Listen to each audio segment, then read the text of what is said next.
हे दोस्तों, आप सब लोग कैसे हो। आशा करती हूँ कि आप सब लोग बहुत अच्छे हो। तो थंबनेल देख के तो पता चल ही गया है कि मेरा बर्थडे है, तो वीडियो लास्ट तक देखिए।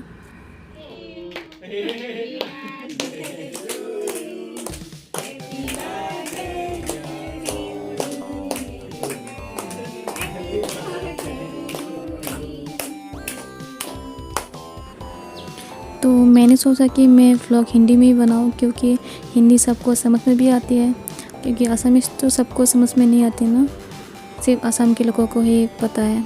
इसीलिए मैं आज से व्लॉग हिंदी में बनाऊँगी। मेरी हिंदी इतनी परफेक्ट नहीं है, फिर भी मैं कोशिश करूँगी धीरे धीरे बोलना। तो बर्थडे मेरा 14 अगस्त को था, पर मैंने लेट अपलोड किया।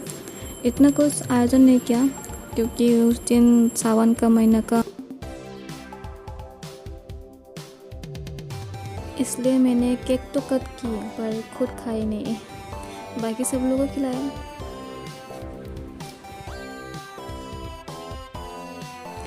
मैंने केक नहीं खाई, इसलिए इन तीनों ने मेरे फेस पे पूरा केक लगा दिया। ये तीनों मेरे देवर है, मेरे हस्बैंड के भाई। पूरा फेस पे तो केक लगे गया, इसलिए सोचा कि मैं भी खुद से लगाऊं केक मुंह पे, इसलिए मैंने खुद से भी लगा लिया। तो आप सबको मेरा वीडियो कैसा लगा? अगर अच्छा लगा तो फिर चैनल को सब्सक्राइब ज़रूर करना, और लास्ट तक वीडियो देखने के लिए बहुत बहुत धन्यवाद।